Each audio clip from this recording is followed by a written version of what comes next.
ধর্ষকের মৃত্যুর আগে ধর্ষী তাকে মৃত্যুবরণ করতে হয়। এটা হচ্ছে আমাদের সোনার বাংলাদেশ। একজন ধর্ষকের জীবনের মূল্যটা এত বেশি যে তাকে ফাঁসির মঞ্চে দাঁড় করা যাবে না। আমরা বাংলাদেশে কয়জন ধর্ষকের নাম জানি যাকে কঠোর থেকে কঠোরতম শাস্তি দেওয়া হয়েছে, যাকে ফাঁসির মঞ্চে দাঁড় করা হয়েছে? আমরা কি আদৌ কেউ জানি না। অথচ আমরা কতগুলো যারা ধর্ষিত হয়েছে তাদের নাম জানি। অনেক বড় এই লিস্ট, আসলে অনেক বড়, বলে শেষ করা যাবে না। কুমিল্লার তনু, মাগুরার আসিয়া, 2 দিন আগেও কিশোরগঞ্জে 8ম শ্রেণীর একটি ছাত্রীকে বাসা থেকে তুলে নিয়ে ধর্ষণ করা হচ্ছে। বাবার হাতে মেয়ে ধর্ষিত হচ্ছে, ভাইয়ের হাতে বোন ধর্ষিত হচ্ছে। আমরা আসলে নিরাপদটা কোথায়? আমার মনে হচ্ছে আমরা যেন আইয়ামে জাহেলিয়া যুগে চলে গিয়েছি।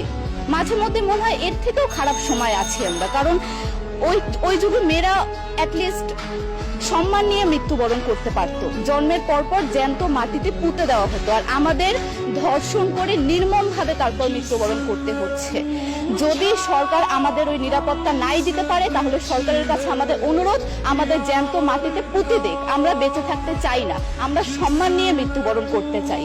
আমরা এই দেশে থাকতে চাই না যে এই দেশে আমাদের কোনো নিরাপত্তা নেই, যে এই দেশে রাস্তা দিয়ে হাঁটলে আমাদের মধ্যে একটা আতঙ্ক কাজ করে, তখন কি না কি হয়ে যায়।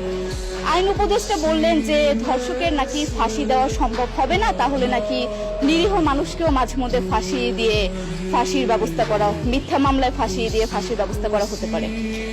আইন উপদেষ্টার কাছে আমার প্রশ্ন, আল্লাহ না করুক আজকে যদি আপনার কাছের কেউ, আপনার বোন অথবা আপনার স্ত্রী অথবা আপনার মেয়ের সাথে যদি এরকম কোনো কিছু হতো, আপনি কি আসলে এটা বলতে পারতেন যে না, ধর্ষককে ফাঁসি দেওয়া যাবে না? কোনোদিনও পারতেন না। আপনি সবার আগে তার ফাঁসির ব্যবস্থা করতেন, সম্ভব হলে নিজের হাতে মেরে ফেলতেন। তাহলে আমাদের বেলায় কেন এত বৈষম্য? আমরা কি দোষ করেছি? আমরা কি নারী না?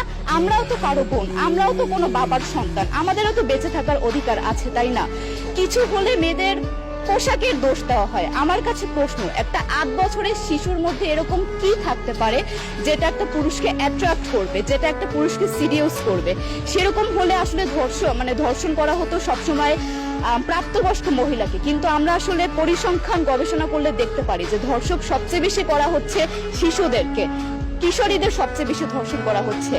দৃষ্টিভঙ্গি পরিবর্তন করুন, চিন্তা ভাবনা পরিবর্তন করুন, ধর্ষকদের আইনের আওতায় আনুন। যদি আইন উপদেষ্টা অথবা প্রশাসন যদি ধর্ষকদের শাস্তির ব্যবস্থা না করতে পারে, আমাদের হাতে তুলে দেন, আমরা নিজেদের হাতে শাস্তি দিয়ে দিতে পারবো। এই সাহস আমাদের মধ্যে আছে। বেঁচে থাকার জন্য আমাদের যতটা কঠিন হতে হবে, আমরা কঠিন হওয়ার জন্য প্রস্তুত আছি। আমরা ফাঁসি চাই, ধর্ষকদের কঠোর থেকে কঠোরতম শাস্তি চাই। যতদিন না পর্যন্ত ফাঁসি দেওয়া হবে, যতদিন না পর্যন্ত ধর্ষকদের শাস্তির ব্যবস্থা করা হবে, আমরা আমাদের আন্দোলন অব্যাহত